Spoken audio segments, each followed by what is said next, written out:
In the late 2000s, Dropbox felt inevitable. It wasn't just another app, it was the solution. Before Google Drive, before OneDrive, before cloud storage became boring and invisible. If you needed to move a file, back something up, or share work without losing your mind, Dropbox was the answer. It became the default, the thing everyone used without thinking. But fast forward to today, and something feels off. Dropbox still exists. It still works. It's still profitable. And yet, almost nobody talks about it anymore. User growth has flatlined. Competitors swallowed the market. And recently, Dropbox made a move that usually signals one thing in tech.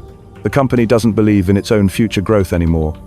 So the question isn't whether Dropbox failed. It's something more uncomfortable if Dropbox was first by a lot. Why didn't it win? And is Dropbox quietly entering its final phase? To answer that, we have to go back to a time when digital life was absolute chaos. Before cloud storage, managing files was painful in ways people forget. Now your work lives everywhere. Some files were on your desktop, others on a laptop, some on a USB drive you forgot in a drawer, and backups? Maybe an external hard drive if it still worked. Sharing a file meant emailing attachments back and forth, hitting size limits, renaming files with final v3, and hoping nothing broke. Moving a file from one device to another felt like a small project. The technology existed, storage was cheap, internet speeds were improving, but the experience was broken. That gap is what Dropbox saw. Instead of selling people more hardware, Dropbox sold simplicity. Your files live in one place. They sync automatically. They're always there no matter what device you were using. Mac, Windows, later phones didn't matter. In 2007, that was radical. Dropbox wasn't just storing files, it was removing friction from everyday work, and the timing was perfect. As laptops replaced desktops and people started working across multiple devices, Dropbox slid right into that pain point. Seamless syncing felt like magic. You saved a file, and it just appeared somewhere else when Dropbox showed its first public demo. Signups exploded. Not because it was flashy, but because it solved a real, universal problem. By the early 2010, Dropbox wasn't just popular, it was expected. If you said cloud storage, people assumed you meant Dropbox. By 2013, the company was valued at around $4 billion. It had defined an entire category. But here's the thing about defining a category. Once you prove it works, everyone else shows up. Dropbox's biggest strength quietly became its biggest weakness. They proved cloud storage worked. They proved people wanted it. And by doing that, they told every giant tech company exactly where the money was. The problem? Cloud storage is not a defensible product.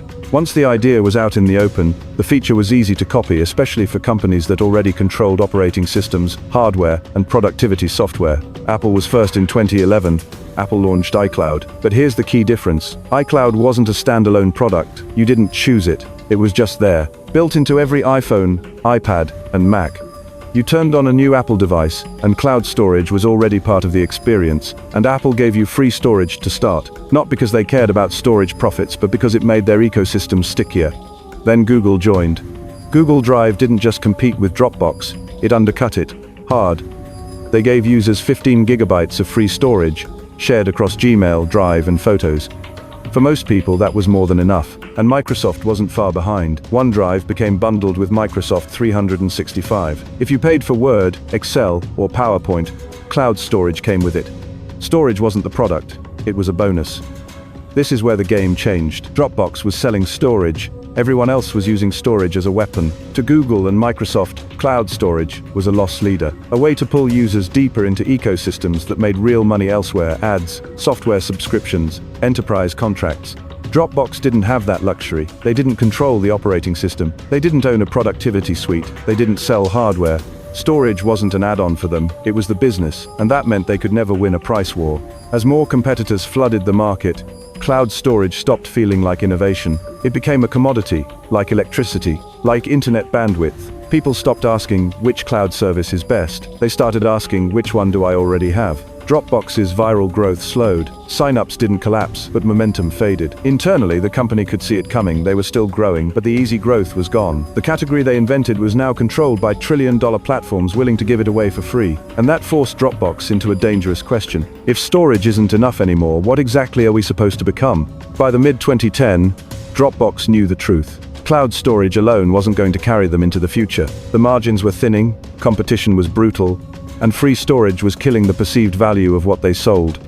So they did what every smart tech company does when the ground shifts. They tried to pivot, but here's the problem. Dropbox never chose a single, clear direction. They moved carefully, too carefully. First came Dropbox Paper. Paper was meant to push Dropbox into collaboration documents, teamwork, shared editing. On paper, it made sense. If files were becoming free, collaboration could be the premium layer. But Paper launched late. By the time users tried it, Google Docs was already the default for real-time collaboration. Microsoft had Teams and Office deeply integrated into corporate workflows. Paper wasn't bad, it just wasn't essential. And in tech, not bad is a death sentence. Then Dropbox went shopping. They acquired HelloSign, aiming to move into e-signatures and document workflows. This was a smarter bet. Businesses actually paid for this. It solved a real problem. But again, Dropbox hesitated. DocuSign dominated the space. Adobe had PDFs locked down. HelloSign stayed tucked inside the Dropbox ecosystem instead of becoming a category-defining product on its own. Next came the rebrand. Dropbox stopped calling itself a storage company and started calling itself a workspace, a place where ideas live, teams collaborate, and work happens. The messaging changed. The logo changed. The language changed. But the product mostly didn't. When users opened Dropbox, they still saw files and folders. Useful, familiar, but not revolutionary. The leap from storage to full productivity suite never fully happened. And that hesitation came at a cost. Dropbox was caught between two worlds, too simple to compete with Google and Microsoft's full ecosystems, too complex to stay the clean, elegant tool people originally loved.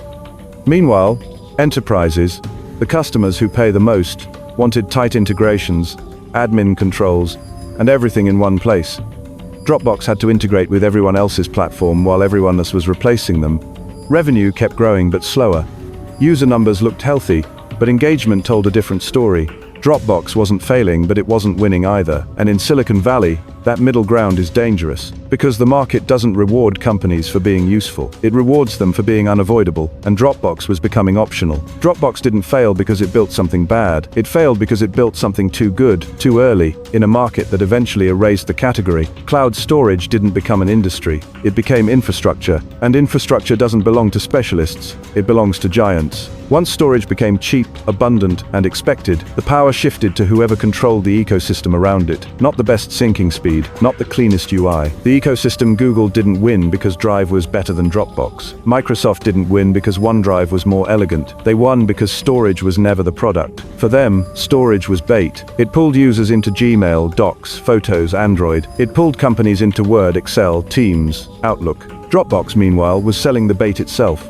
And when the bait is free everywhere else, the entire business model collapses. This is the trap Dropbox fell into. They built a category that couldn't stay premium. They did none of the three fully. They couldn't be the cheapest.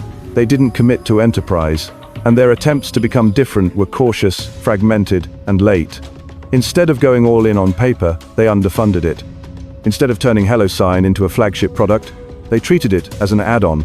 Instead of building a locked-in ecosystem, they remained a polite guest inside everyone else's platforms. And then came the clearest signal of all, the harvest strategy. When a company starts buying back massive amounts of its own stock, especially by going into debt, it's not a growth play, it's a confession. It says, we don't see a future big enough to invest in. We don't see a product worth betting everything on, so we're returning cash while we still can. Dropbox didn't run out of money, it ran out of direction. Today, Dropbox exists in a strange place. It's profitable, it's stable, it still works well, but it no longer defines anything. It's not the future of work, it's not the backbone of enterprise, it's not the default for new users, it's a utility people keep until they don't need to. And that's the hardest kind of company to be, because there's no dramatic collapse, no scandal, no headline moment. Just a slow fading into the background as the market moves on. Dropbox's real lesson isn't about timing or competition, it's this. If your product can become a feature inside someone else's ecosystem, it probably will. And once that happens, being first doesn't matter anymore, only being essential does. Dropbox didn't implode, it didn't get disrupted overnight, it didn't lose because it stopped working. It lost because the world stopped needing a standalone Dropbox. That's the uncomfortable truth. Today, Dropbox is still there, still syncing files, still profitable, still useful, but usefulness isn't dominance, and stability isn't relevance. The cloud moved on, work moved on, ecosystems won, and Dropbox became something every great startup Fears becoming a feature that survived long enough to watch its own category disappear. So here's the real question. If being first isn't enough, if building the best product isn't enough, if even profitability isn't enough, what actually protects a company when giants decide your ideas should be free?